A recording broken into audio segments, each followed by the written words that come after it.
Minister for Communications and Digitalization, Esther Kufu, has issued a directive to some 188 institutions ranging from the financial sector to the mining sector to implement procedures that will guide the implementation of the new Cybersecurity Act, which will help fight cyber attacks. Now, this will ensure that these critical information infrastructure firms do not become vulnerable to the rising cyber threats due to the role they play in the economy.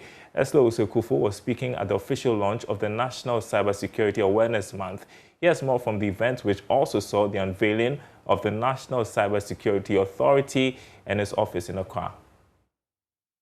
The opening of the National Cybersecurity Authority falls in line with the Cybersecurity Act, Act 2020, which was passed in the last Parliament. According to Minister for Communications and Digitalization, Esla Owusu-Ekufo, the directive to these institutions is for them to engage the authority to identify specific gaps that can be managed in their day-to-day digital usage. Infrastructure owners. This imposes legal obligations on each of these 188 institutions. Even though Ghana remains one of the few countries on the continent, the African continent, to carry out this act of formalizing the protection of our CIIs, we're acting now to protect our investment in our digitalization ecosystem to ensure we reap the full digital dividends associated with our digital transformation. First Deputy Governor of the Bank of Ghana, Dr. Maxwell Opoku Afari, at the same event, disclosed that the central bank is engaging all banks in the country to ensure that its cybersecurity guidelines are implemented to the latter. Banks have also been reporting their cyber and information security incidents to the Bank of Ghana on a monthly basis. The Bank of Ghana continues to have periodic engagement with banks and other financial institutions to clarify aspects of this directive. The Bank of Ghana, through the directive, has facilitated safer digital transformation with the adoption of cloud technologies.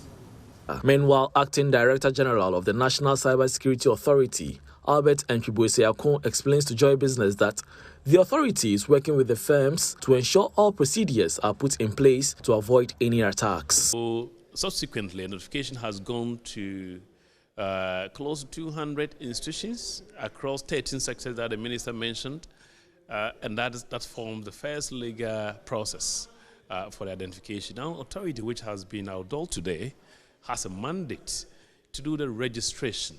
In other words, what the authority is going to do is engage with those designated critical information infrastructure owners, sit down with them, explain the rationale of the process, and register them. In other words, if you are a financial institution, there may be 2 or 3 critical systems that is run the banking infrastructure. Those systems are going to be registered, and following that, the authority will support with the implementation of the directive which the minister also launched. This year's celebration is under the theme Ghana's Cybersecurity Act 2020, its implications and the role of stakeholders.